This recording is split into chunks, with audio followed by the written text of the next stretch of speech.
Attention, il faut toujours noter que les propos et points de vue exprimés par les invités ne nous représentent pas nécessairement. Merci.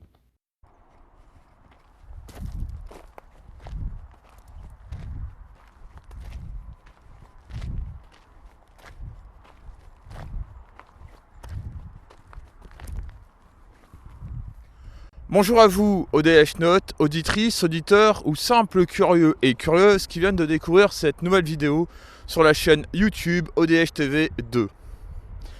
Bienvenue dans cette hors-série de Matin OVNI OVI qui s'intitule aujourd'hui Matin UFO Pop ou ufologie populaire.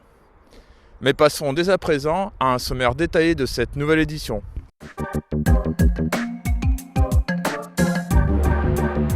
Au sommaire de cette édition, dans un premier temps, je vais vous partager quelques infos autour de la reprise des vidéos d'ODH TV. Dans le courrier des ODH Notes, c'est Nicolas Richard, vidéaste de la chaîne YouTube Equinox Studio, et Fabrice de la Syriane Légion qui y répondent. Gilles Durand et Bruno Botta de l'association SO, Sauvegarde et Conservation des études et archives ufologiques, s'occupent de la rubrique Brouillage. Dans la rubrique Culture OVNI OVI, Gilles Durand vous partage l'une de ses trouvailles et je vais vous présenter la chaîne YouTube Zone Imaginaire. Jenny, administratrice d'ODH TV, répond à la question de cette édition. Dans la deuxième partie de cette édition, nous allons vous partager l'agenda ou les événements à venir. Puis nous terminerons par le dossier de cette édition, le 10e épisode de la série Culture OVNI OVI ou ufologie populaire qui sera consacré pour la 5e fois à l'ufopop dans la science-fiction. N'oubliez pas de vous abonner à la chaîne et d'activer la petite cloche. Chers ODH Notes, une information à vous partager. Il y a eu une pause des vidéos d'ODH TV en mars et en avril. C'était nécessaire. Déjà, pour me reposer, pour réorganiser les vidéos à venir, et ainsi est née cette émission, cette édition, cette hors-série, Matin UFO Pop. Ça sort vraiment de l'ordinaire par rapport à d'habitude. Cela aurait pu être un dossier, finalement, dans un Matin OVNI OVI, ufologie dans la science-fiction 5, par exemple, ou l'UFO Pop dans la SF. Mais un hors-série est plus intéressant car cela permet d'emmener d'autres sujets, d'autres invités que vous ne verrez pas souvent dans des médias ufologiques ou ifologiques. Il y a des séquences qui ont été enregistrées au cours du salon de science-fiction Auxerre Galactic Day 2021. Bref, ODH TV reprend, c'est la reprise, comme je l'avais signalé il y a quelques semaines en arrière. Mais nous allons envoyer des vidéos, peut-être pas autant, peut-être des vidéos plus grosses en termes de durée, car il y a encore, hélas, beaucoup de retard dans l'envoi des vidéos, comme signalé de nombreuses fois dans les directs des infos d'ODH TV, sur Facebook ou même sur Instagram.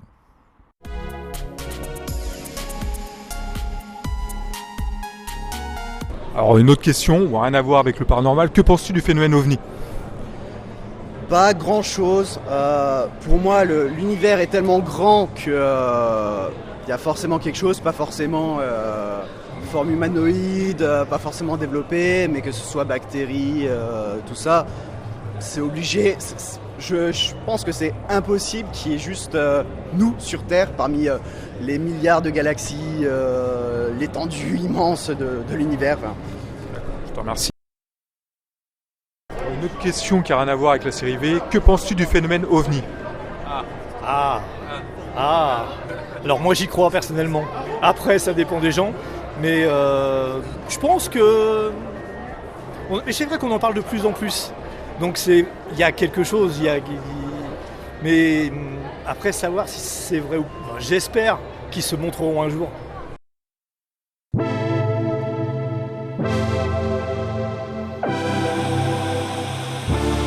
Parce que tu sais qu'il y a eu des des problèmes. On nous a dit qu'Alien, le film, s'inspirait de quelque chose qui avait été pompé sur autre chose. Tu vois, comme c'est arrivé beaucoup, hein, c'est arrivé pour E.T., c'est arrivé pour...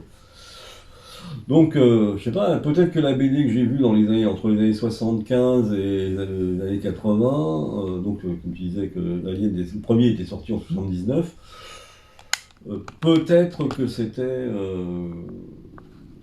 une version d'un truc qui est en fait plus qu'inspiré d'Alien. Parce que ce qui est bizarre, c'est que vraiment les illustrations que j'ai vues, moi dont je me souviens, sont vraiment les illustrations qui rappellent le film. Oui. Et tout à l'heure, on parlait d'E.T., il y a une version 83, Les Visiteurs de l'espace, ils ont appelé ça, où que c'était vraiment une copie du film E.T., un extraterrestre qui s'appelle Trompette, qui a une tête d'éléphant avec des poils, qui est vraiment inspiré du film E.T. de Spielberg, à 100%. C'est une curiosité. Un film complètement oublié, inconnu au bataillon. Oui, mais il y en a plein. Et il y en a plein comme ça dans l'histoire du cinéma. Voilà.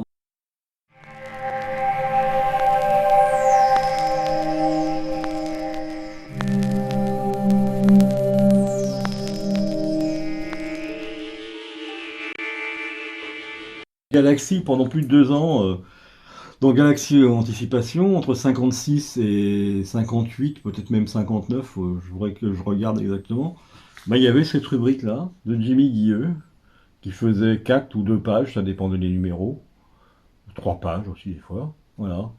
Donc c'est toujours des informations intéressantes, parce que c'est des trucs un peu rares, mais il y développe vraiment le fait qu'il est complètement obnubilé par le blackout. Hein. Mais il donne aussi des témoignages reçus, ce qui est pas inintéressant. Il donne des références même de journaux que j'ai réussi, que j'ai pas trouvé en vrai, mais que j'ai rentré dans ma base et qu'il faudrait à l'occasion chercher, quoi. C'est intéressant malgré tout. Ça. Bon, c'est Jimmy Guilleux, hein. On pouvait même lui écrire, c'était marqué « Toute correspondance concernant la rubrique des soucoupes volantes doit être adressée à Jimmy Guilleux, Galaxy, 14 boulevard de la Madeleine à Paris. » Oui, il ne voulait pas donner son adresse perso, ça c'est normal. Voilà. Là, il parle de quoi ? Il parle de la Russie, de l'URSS, excusez-moi, à l'époque. Voilà. Il parle de la commission Oranos. Voilà, donc il y en a un certain nombre ici. Ensemble, archivons l'ufologie. Le Sceau est une association qui conserve et archive les différents travaux des ufologues, enquêteurs.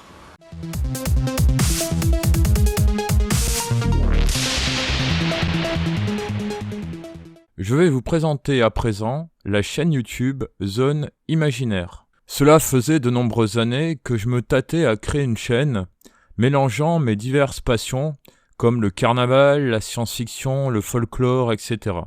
Avec l'aide de Jenny, Bruno Botta et aussi Rémi Fauchereau, les premières vidéos de la chaîne YouTube Zone Imaginaire ont été tournées à l'Auxerre Galactic Days d'octobre 2021. Et c'est à partir de ce moment-là que je considère que Zone Imaginaire est née. Ainsi, la chaîne YouTube Zone Imaginaire vous partage les thèmes suivants: la science-fiction, le fantastique, le folklore et le carnaval. Ainsi, tout ce qui est dans l'imaginaire finalement. La chaîne rassemble des anecdotes, des interviews en podcast et vidéo et des reportages sur des événements, conventions et salons. La saison 1 ou année 1 allant d'octobre 2021 à septembre 2022 a été diffusée sur la chaîne YouTube Zone Imaginaire. La saison 2 ou année 2 allant d'octobre 2022 à septembre 2023 va commencer prochainement. Ainsi, vous l'aurez compris, Zone Imaginaire est beaucoup plus structurée et organisée que ne l'était ODH TV. Le but de cette organisation de vidéos, c'est qu'il n'y ait aucun retard. C'est avec les erreurs qu'on apprend. Là, je parle par rapport au gros retard qu'il y a dans les vidéos sur ODH TV 2 et ODH TV Archive. Si vous désirez suivre Zone Imaginaire, vous pouvez vous abonner à la chaîne YouTube et activer la petite cloche pour recevoir les dernières notifications. Vous pouvez également nous joindre sur la page Facebook, mais également sur Twitter ou sur le compte Instagram. Alors, Par contre, là, il y a 2 comptes. Il y a le compte Instagram Zone Imaginaire et il y a le compte Instagram Passion Carnaval. Les liens sont affichés en dessous de cette vidéo. Et pour nous joindre, n'hésitez pas à nous envoyer un message à zoneimaginaire@hotmail.com.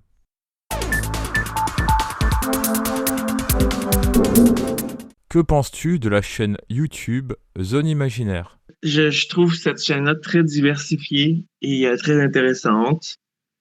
Il y en a pour tous les goûts. Donc, j'invite vraiment, comme je disais tout à l'heure, j'invite tout le monde à venir la visiter parce que il y a rien on peut pas aller là puis se dire je n'aime pas au complet tout ce qui est mis dedans. Chacun peut trouver son compte. C'est du divertissement et quand que le divertissement rentre en compte, ben là on peut pas se tromper. Est-ce que tu as une vidéo que tu as plus aimée qu'une autre? Non, j'ai trouvé également toutes bonnes. Je trouve qu'on apprend un peu de tout dans chaque. C'est sûr que moi, étant, je peux pas dire écrivaine parce que ben oui, je peux dire écrivaine. Je suis peut-être pas auteur ou romancière encore, mais je peux dire que j'écris. Donc, les vidéos où il y avait des gens qui ont publié des romans ou des livres ou quoi que ce soit, ben ça m'intéressait particulièrement, mais sinon, l'intérêt en général est très, très bonne. UFO Cloud.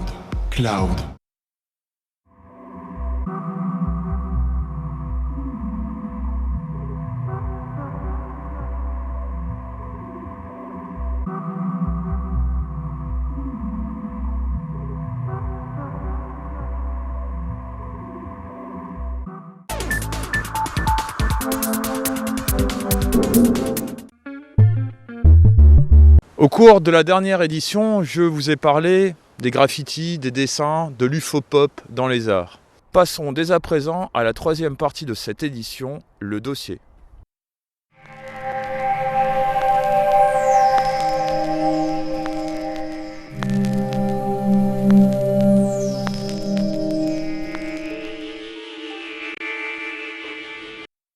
L'ufologie dans la science-fiction est un vaste sujet.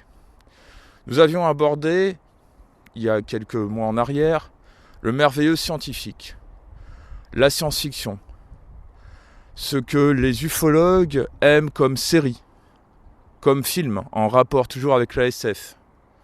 On a abordé aussi un grand sujet sur les martiens, ça c'était en mars 2022. Mais l'ufopop dans tout ça, dans la SF, ça donne quoi? Ça donne beaucoup. Il y a énormément de liens avec l'ufologie de terrain, à penser à la série TV X-Files. Il y a beaucoup de choses, et c'est ce que nous allons voir à présent. Dans cet épisode assez spécial, nous allons essayer de répondre à une question cruciale. Quel est l'intérêt et le but, ou les buts, aux assos et passionnés d'ufologie à se rendre dans des conventions, des salons de science-fiction? À avoir des stands dans des salons, quel est leur but? Voilà la question ultime de ce dossier. Nous allons aborder aussi d'autres séries TV et d'autres films qu'aiment les ufologues et enquêteurs. Nous allons aussi aborder quelque chose comme les dessins animés. Je pense que beaucoup d'entre vous ont déjà vu des dessins animés avec des soucoupes volantes ou des extraterrestres dedans. Il y en a énormément. Mais également les comics américains, les bandes dessinées et les dessins. Bref, pour continuer ce que nous avons abordé au cours de ces précédentes éditions de la série UFO Pop ou Culture ufologique populaire ou l'ufologie populaire. Donc passons dès à présent à ce nouveau dossier.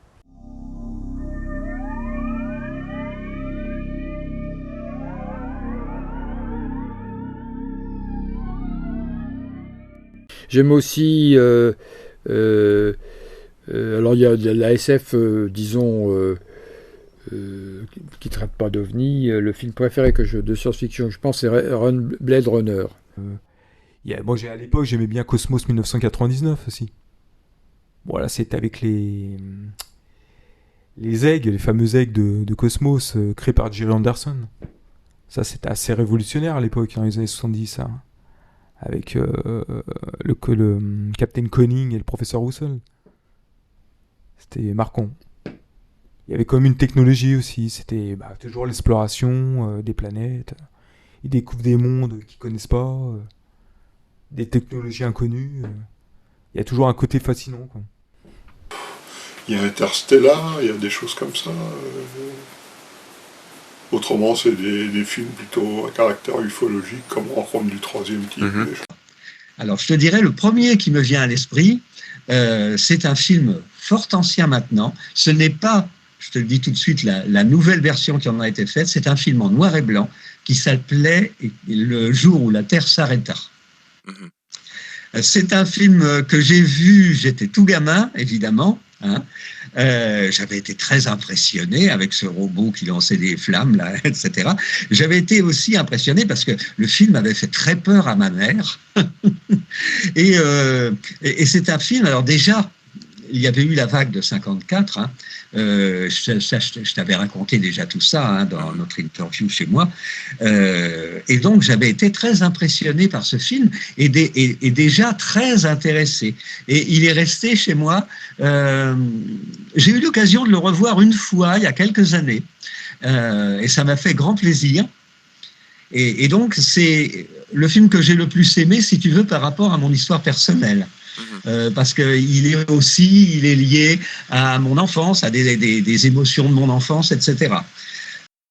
Moi, j'aimais bien Star Trek. Star Trek, c'est vraiment la série qui m'a marqué.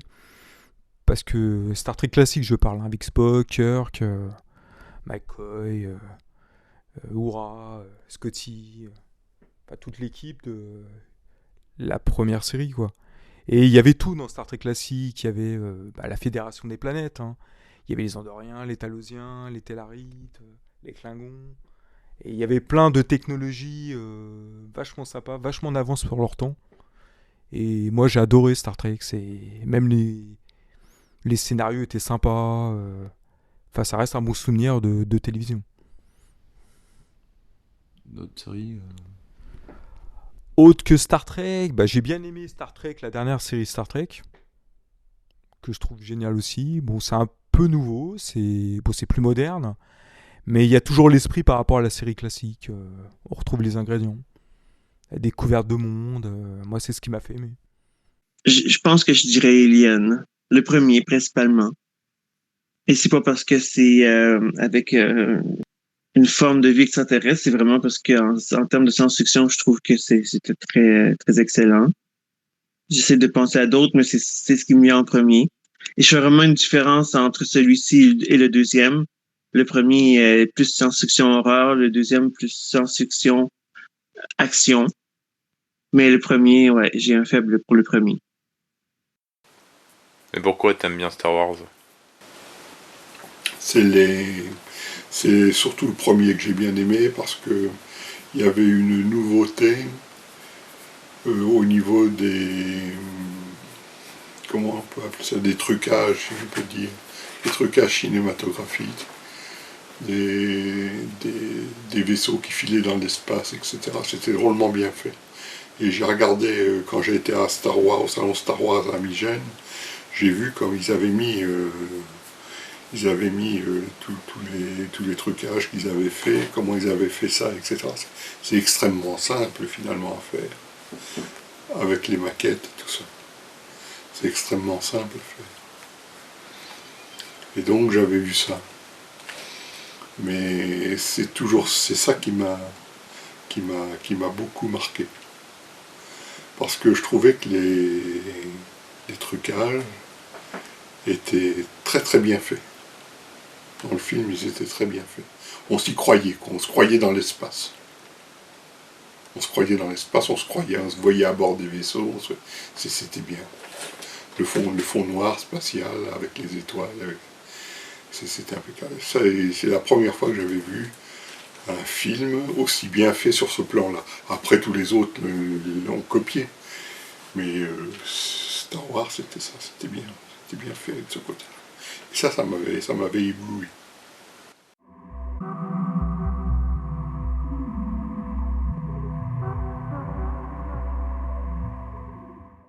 Concernant les dessins animés et l'ufologie ou la science-fiction et les soucoupes volantes, je pense que beaucoup se rappellent de dessins animés dans leur enfance ou adolescence, ou même maintenant, où il y a des soucoupes volantes, des ovnis, des extraterrestres, etc. Il y en a plein.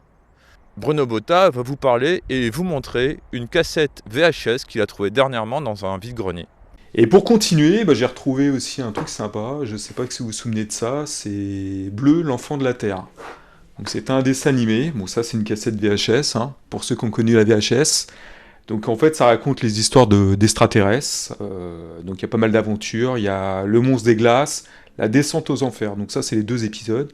Donc là vous avez vraiment la cassette vidéo de l'époque, voilà, donc c'est assez sympa, avec pas mal d'épisodes. Bon ça a été complètement oublié cette série, voilà, c'est peut-être un des derniers souvenirs qui restent, il n'y a pas grand chose en produits dérivés. Alors, ça remonte à loin, mais quand j'étais jeune, j'ai regardé une émission qui s'appelait Bibi Geneviève. C'est très québécois. Je sais même pas si ça a été dans d'autres pays. Faudra nous le dire en commentaire. Donc, c'est l'histoire, ça se passe à la fin des années 80, début des années 90. Et c'est l'histoire d'une jeune femme qui est dans un studio.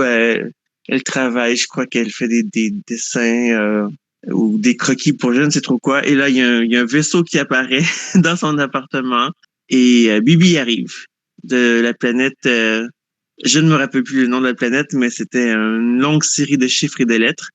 Et Bibi était là, lui, c'était une marionnette avec un peu joufflu, avec les cheveux verts et qui venait pour apprendre des humains. Il connaissait pas trop les émotions, il connaissait pas trop tout ce qui était humain, il voulait savoir. Il avait la capacité d'être invisible par volonté. Voilà, et ça a duré quelques saisons. Et pendant la COVID-19, il a fait une petite apparence surprise. Il est apparu dans des publicités ou je sais pas trop quoi. C'était sur YouTube et dans des promotions. Bref, il est réapparu. Ça a un peu généré des souvenirs d'enfance qui ont plu à notre génération. Ça ne m'étonne pas. Je pense d'ailleurs à un petit dessin animé que je regardais quand j'étais petit et adolescent, Widget et Mega Brain. Je ne sais pas si vous vous souvenez de ce petit dessin animé. Il y a eu aussi Jace et les Conquérants de la Lumière, Capitaine Flamme, Goldorak. De toute façon, il y avait toujours un dessin animé qui, un jour ou l'autre, se passait dans l'espace et évoquait les ovnis, les soucoupes volantes, les extraterrestres, les êtres extradimensionnels, etc. Oui, la plupart des dessins animés, surtout de la provenance du Japon, en fait, qui avaient de la science-fiction, ce genre d'éléments, oui, ça passait aussi au Québec, dans la génération de ma mère et la mienne. Sûrement encore aujourd'hui, les reprises sont encore nombreuses, donc je suis certaine que j'en ai vu plusieurs. Il y a eu Goldorak dans les années 70, en 78 a été diffusé sur Récréa 2 justement, et qui évoquait justement l'extraterrestre qui vient sauver la planète Terre. Et il y avait les thèmes ovnis, les vaisseaux de Vega, il y avait vraiment toute cette image populaire de ces époques-là, quoi. Quand j'étais jeune, j'avais une figurine assez grande de Goldorak. Puis j'ai vu à la télévision le même personnage, donc j'étais vraiment curieuse de regarder cette série-là. J'ai beaucoup moins de souvenirs. Tout ce que j'ai en tête, c'est le nom Goldorak et la figurine que je disais qu'il avait des bananes sur la tête. Alors c'est clairement pas ça, mais bon, dans mon esprit d'enfance, c'est ce que j'imaginais.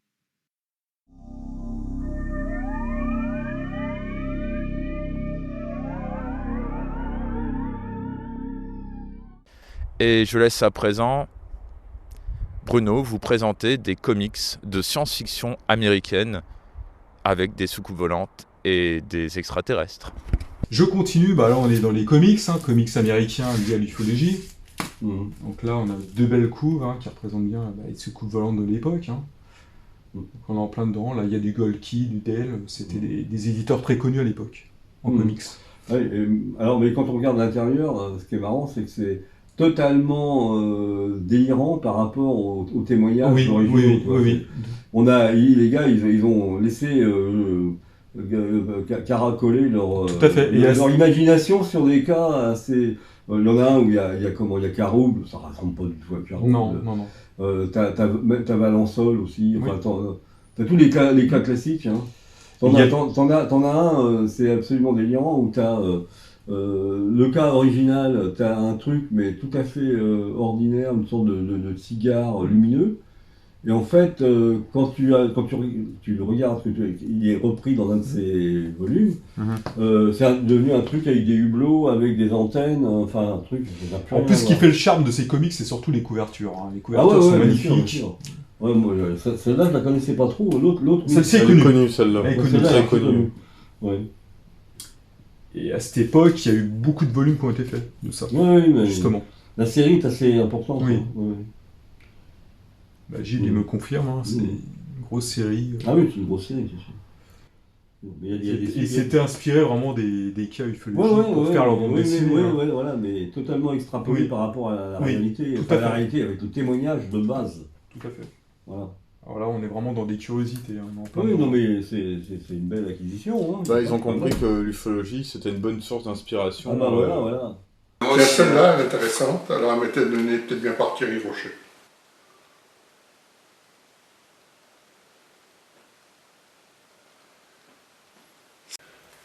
Voilà. Tu peux prendre ça en photo. C'est Thierry Rocher qui l'a rapporté, je crois.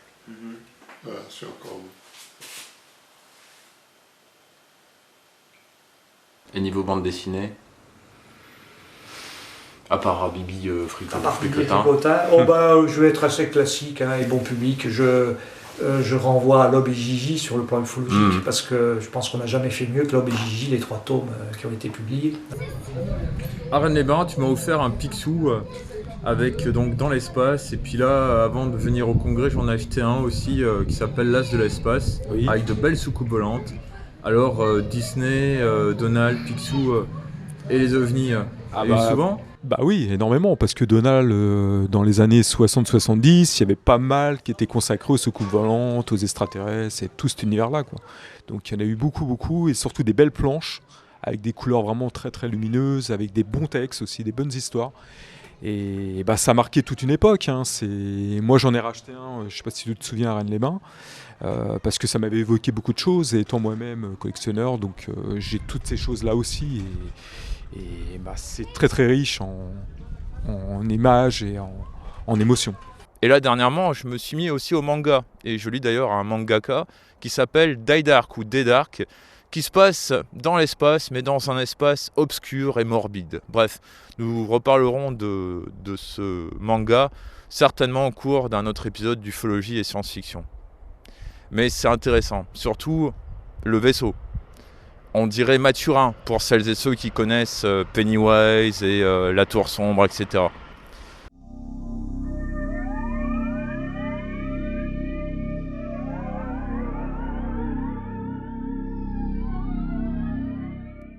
Pourquoi l'association SO, Sauvegarde et Conservation des études et archives ufologiques, pourquoi l'AEPA, Association d'études des phénomènes aériens, se rendent et exposent au salon XER Galactic Day? Rémi Fauchereau a exposé au cours de l'AGD 2019. Gilles Durand, pareil avec le stand du SO. Il a réitéré aussi en 2021 et le fera certainement en 2023. Pourquoi ? Quel est le but, finalement, que l'ufologie se mêle à la science-fiction ?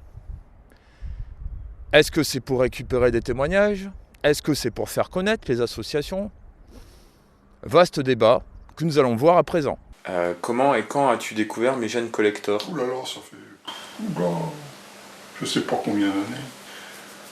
C'était avant 2013, mon père était encore en vie, c'était encore avant 2013. Ça fait longtemps que j'ai découvert Mégane Collector. Je l'ai découvert par les affiches. Par les affiches, parce que ça portait sur Star Wars.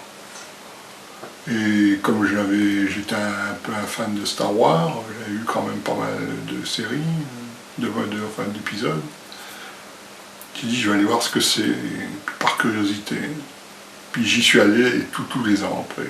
Tous les ans, j'ai été faire des photos déjà, prendre de la publicité, puis m'en être plein les yeux. Puis je trouve que de plus en plus, c'est devenu commercial. Bon, c'est comme ça, faut bien vivre. Alors en fait, moi je suis un passionné de cinéma, de science-fiction fantastique. Et une fois par an, j'expose à Migène et je vends des produits dérivés. Les cosplays comme Migène Collector par exemple, bah, ça permet à des gens comme Bruno Botta de faire un petit stand ufologique dans le coin. Et moi j'avais amené des bouquins en plus, il avait amené des bouquins de la librairie du Sceau, ces bouquins perso qu'il voulait vendre, les doubles qu'il avait. Et ben le Sceau est quand même reparti avec un petit peu d'argent au fond de sa besace, hein, parce qu'on a vendu un bouquin, quoi. Voilà. Bah oui, c'est pour l'assaut, bien sûr. Attends, on vend pas ça pour nous, hein, c'est pour l'assaut qu'on vend ça, évidemment. La librairie du Sceau, elle est faite pour remplir les caisses de l'assaut. Et là, le mois de mai 2019 a été fructueux parce qu'il y a eu 4 manifestations en 2 semaines, à laquelle le Sceau a participé avec sa librairie. Voilà, mais bon, les cosplays, oui, je trouve que c'est plus intéressant. Parce qu'il y a des gens, effectivement, qui sont intéressés à l'ufologie, qui mélangent un peu ufologie et science-fiction. Migène Collector, c'était comment? C'était la première fois que tu descendais ou c'était... Ah non, mais Migène Collector, je le fais depuis 2009 et je le fais régulièrement en exposant et je vends des produits dérivés. Étant moi-même passionné, je fais mon petit tour, je rencontre des gens variés avec cette même passion, c'est-à-dire tout ce qui est univers science-fiction fantastique. Et les Galactic Day, qu'est-ce que tu en as pensé à Auxerre? Galactic Day, c'est pas mal aussi. Bon, c'est un peu différent par rapport à Migène Collector, mais c'est un salon qui est sympa aussi parce que le dernier qu'on avait fait, c'était consacré aux extraterrestres. Et j'ai aimé, il y avait le stand du Sceau, il y avait le stand de Rémi Fauchereau, mon stand à moi, et on a apprécié, on a passé un bon moment. L'AGD, Auxerre Galactic Day, combien d'AGD as-tu fait? Alors, j'ai été en tant que visiteur plusieurs fois, c'est-à-dire, je ne sais plus quand est-ce que ça a pris, que ça a commencé, mais j'y étais à la première. À la première, j'y étais en tant que visiteur, et en tant qu'exposant, j'ai été il y a 2 ans, en 2019, où j'ai exposé mon livre sur les ovnis, puisque le thème de l'AGD, c'était surtout les soucoupes volantes et les ovnis, et l'affiche de l'AGD, d'il y a 2 ans, c'était une énorme soucoupe volante avec un faisceau lumineux qui descendait sur le gymnase où se déroulait la manifestation. Donc, moi j'ai dit, tiens, avec mes ovnis, et donc j'ai été là-bas avec mes livres, mes compilations sur les ovnis aussi. J'avais fait des compilations, c'est les coupures de presse, et tout ça. Les ovnis, et puis, bon, j'en ai vendu quelques-uns, qu'il y a des gens. J'ai eu des témoignages aussi, dans le département, c'était plutôt hors département. J'en ai eu un, je crois, dans le département, et puis les autres, c'était hors département. Et puis, c'est même un gars de l'équipe de V, tu sais, les reptiliens, qui m'a donné, qui était figurant, qui m'a donné un témoignage. Je ne sais plus de quelle région c'était. Il m'a donné son numéro de téléphone, le contacter. Il me donne son témoignage. Oui, j'ai passé un bon moment. Ça a duré un week-end. Et puis donc, là, en face moi, j'étais juste en face le stand du Sceau. Du Sceau, qui était descendu. C'était sa première manifestation à l'AGD, le Sceau. En tant qu'exposant. Il n'était jamais venu en tant que visiteur. Et en tant qu'exposant, et puis en visiteur aussi, puisqu'ils exposaient, et puis en tant que conférencier aussi, parce que Gilles Durand a fait une conférence aux AGD. Il a fait une conférence sur l'histoire de l'ufologie, qui était bien, que j'ai filmé d'ailleurs, j'ai tout filmé. J'ai filmé toute la conférence. Le problème que j'ai, c'est que j'ai pas pu la mettre sur YouTube ou n'importe quoi, parce que moi je suis à la préhistoire de l'informatique, comme je le dis souvent. J'ai mes cassettes, c'est des micro-cassettes, et pour mettre ça, il faut un logiciel pour transformer ça, etc. Tu connais l'histoire. C'est pas sur une carte SD, donc pour mettre ça sur... c'est pas facile.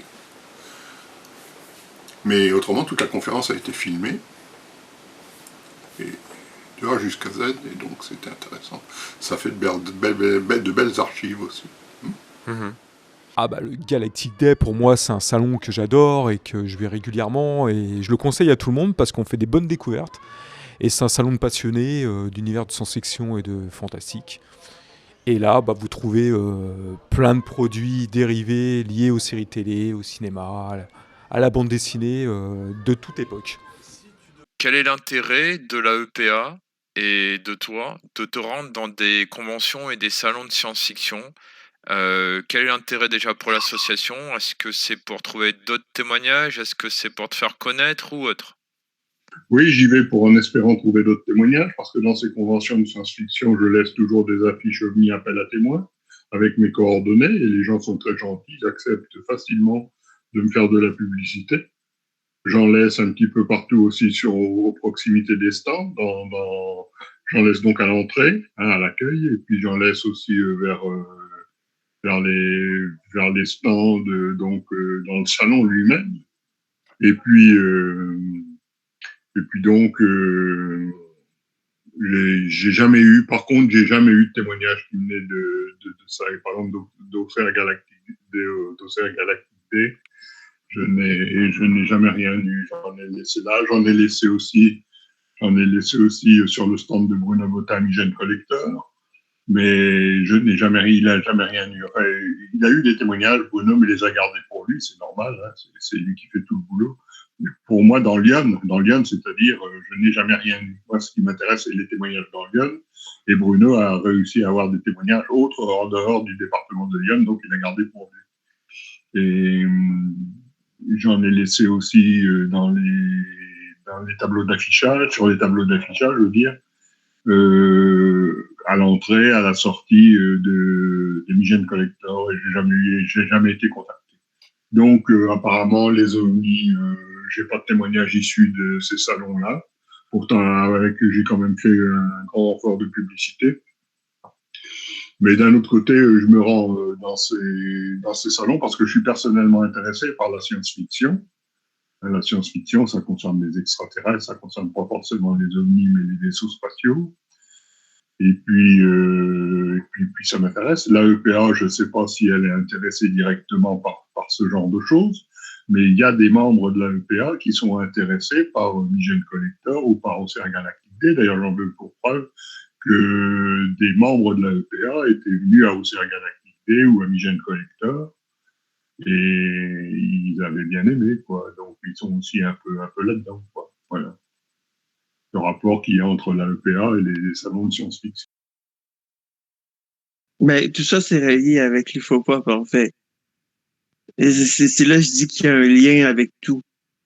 Et c'est pour ça que je dis que personne ne peut chicaner là-dessus, parce que l'UFOPOP relie tout le monde, même ceux qui sont pas en ufologie, mais spécialement ceux qui sont en ufologie, parce que parfois leurs passions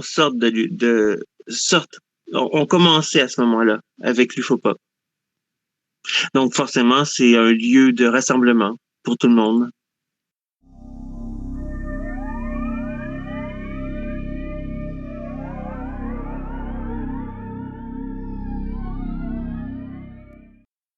Pour conclure, l'UFOPOP est présente dans les arts, comme on a vu au mois de janvier, dans les graffitis, dans les sculptures, dans les peintures, dans des dessins, comme les bandes dessinées, dans des comics américains. Il y a toujours la même question, c'est qui a influencé l'autre? On a déjà répondu à cette question dans de précédents épisodes, dont d'ailleurs vous avez la playlist affichée dans la partie description. Vous avez une playlist qui a été créée ces dernières années, qui rassemble tous les épisodes de Culture OVNI ou UFOPOP. Vous avez l'ufologie dans la science-fiction, l'ufologie dans les fêtes, l'UFOPOP dans les fêtes, je pense d'ailleurs au carnaval ou à d'autres fêtes, etc. Bref, de nombreux sujets ont été abordés. Nous allons continuer à aborder ces dossiers, ces sujets surtout autour de l'UFOPOP parce que c'est quelque chose de fascinant. Beaucoup se disent que c'est peut-être l'avenir des ufologues de terrain qui en ont un petit peu marre d'aller faire des veillées ou d'aller sur le terrain. Est-ce que c'est l'avenir? Est-ce que les ufologues vont dedans? Peut-être pour se reposer, pour souffler, parce que le milieu et la communauté ufologique des fois est très très très tannante, comme diraient les Québécois. Il faut pas que moi, elle m'a intéressé, surtout le jour où j'ai découvert la fresque sur la table d'orientation au-dessus d'Apony. Ça m'avait passionné, ça. D'ailleurs, où on a tourné pas mal de séquences. Exactement. Merci Rémi d'avoir répondu à cette question. Autrement, il y avait aussi l'UFOPOP, pour me dire, où ils avaient mis dans certains magasins des affiches avec les soucoupes volantes. Je ne sais pas si tu te rappelles, à Toussy et puis à Joigny. On avait photographié ça. J'avais photographié ça. Ça fait partie aussi de l'UFOPOP. L'UFOPOP, c'est la partie extérieure de l'ufologie.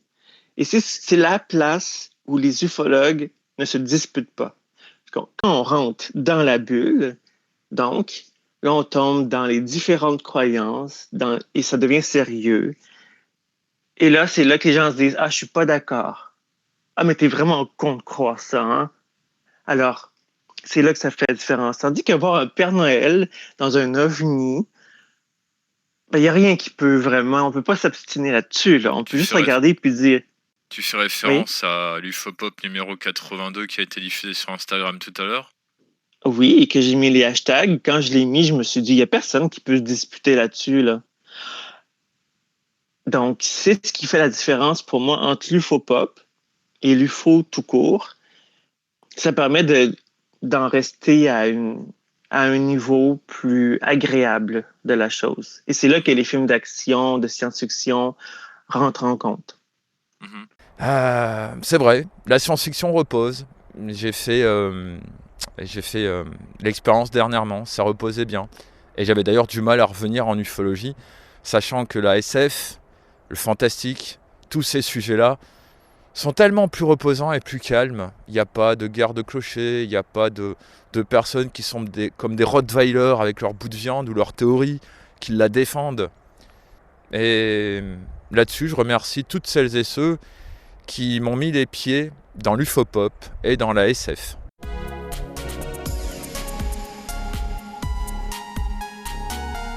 Le sujet des dessins animés en rapport avec les soucoupes volantes, les ovnis, les extraterrestres sera plus développé dans un ufologie et science-fiction à l'avenir, avec les interventions d'autres personnes qui vous diront quels dessins animés ils aimaient dans leur enfance en rapport avec les ovnis, les extraterrestres. Bref, nous développerons ce sujet un petit peu plus en détail dans un prochain dossier. L'édition spéciale ufologie et films d'horreur qui sera diffusée début octobre 2023 sur ODH TV2.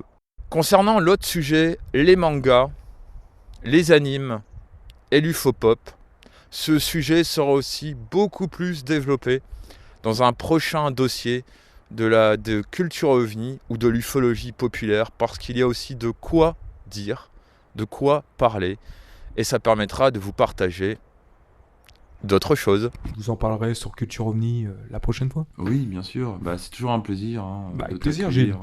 Et que tu nous accueilles dans ta rubrique. Oui, puisque tu es un collectionneur. Oui, collectionneur, passionné de cinéma depuis autant que l'ufologie. Hein. Bon, j'ai commencé un peu après l'ufologie, mais ça fait des années. En fait, j'ai commencé à m'intéresser au cinéma dans les années fin des années 70, mais avec les westerns. J'ai fait aussi de la figuration, bon, pas de la science-fiction, j'aurais aimé. Bon, j'ai fait des films j'ai participé en tant que figurant dans le film Cyprien, avec Elie Moon. J'ai fait aussi le film de Jean-Pierre Jeunet, Micmac à Tire-Larigot, avec Danny Boone. Non, j'ai eu quelques petites expériences en figuration. Et qu'est-ce que tu gardes comme souvenir de ces expériences? C'est sympa, on se retrouve derrière la caméra, on voit comment ça se déroule, un film, quoi.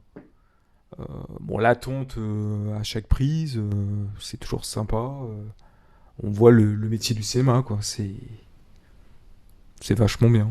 Ça fait rêver. J'ai vu que des trucs sur les extraterrestres et les ovnis en série TV. J'ai regardé que ça. Depuis les années 90, j'ai regardé que ça. Avant, je regardais pas tellement la télé. Je pouvais pas. Je travaillais tout le temps. J'étais crevé quand je rentrais, je regardais pas ça. Non, j'étais vraiment axé ovni, extraterrestre, que ce soit les séries, que ce soit les films.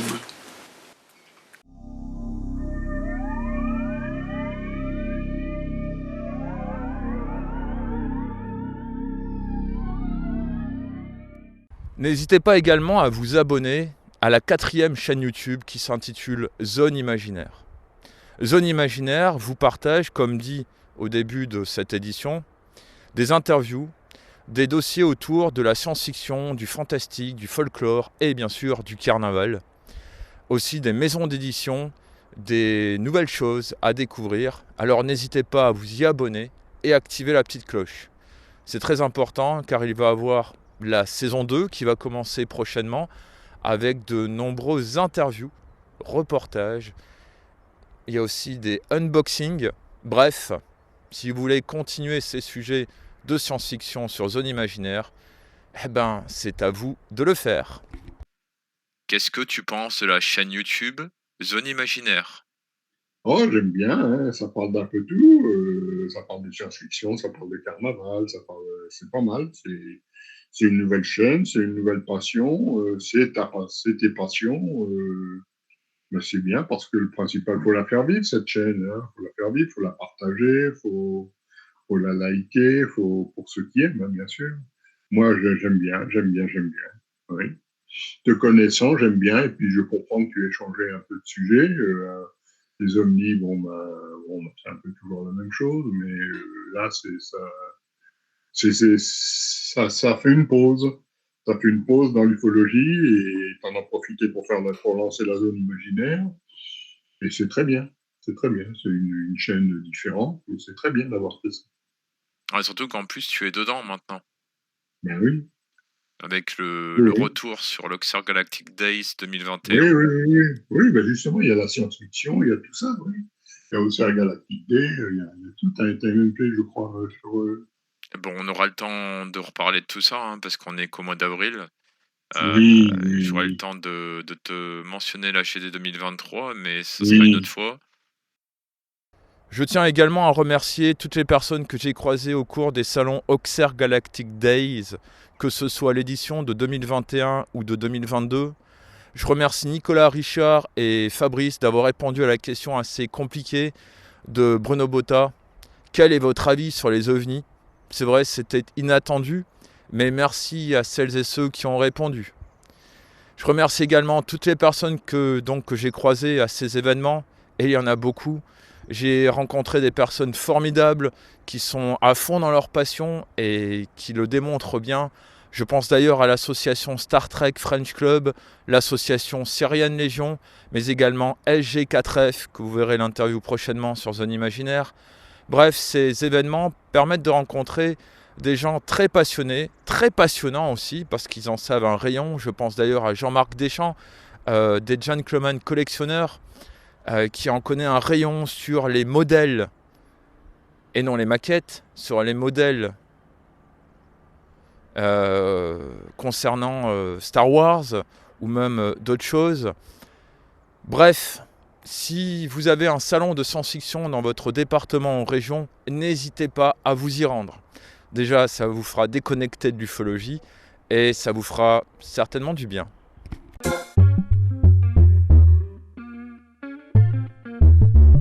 Nous arrivons déjà à la fin de cette nouvelle édition de Matin UFO Pop, hors série des émissions Matin OVNI OVI. Je tiens à remercier toutes les personnes qui sont intervenues dans cette édition assez particulière. Je remercie toujours FTS pour la caméra, Jenny d'avoir vérifié si la vidéo était correcte, si elle ne buguait pas, et de vérifier bien sûr vos différents commentaires que vous nous envoyez, que ce soit sur ODH TV2 ou sur ODH TV Archive.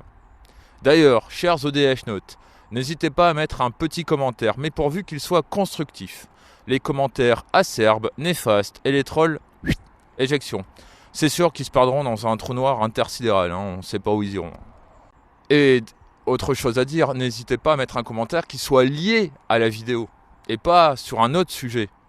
Parce que ça arrive souvent, il y a des commentaires, on se demande si les personnes ont écouté ou vu la vidéo, ou simplement lu le titre.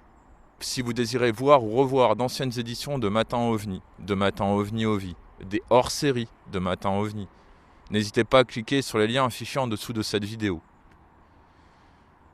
Je vous donne rendez-vous à une prochaine édition qui ne sera pas un hors-série cette fois-ci.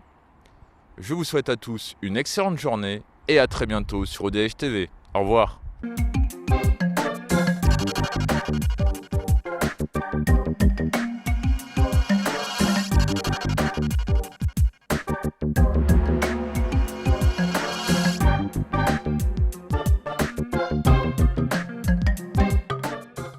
et je vous retrouve bientôt dans l'espace intersidéral de la culture ufologique.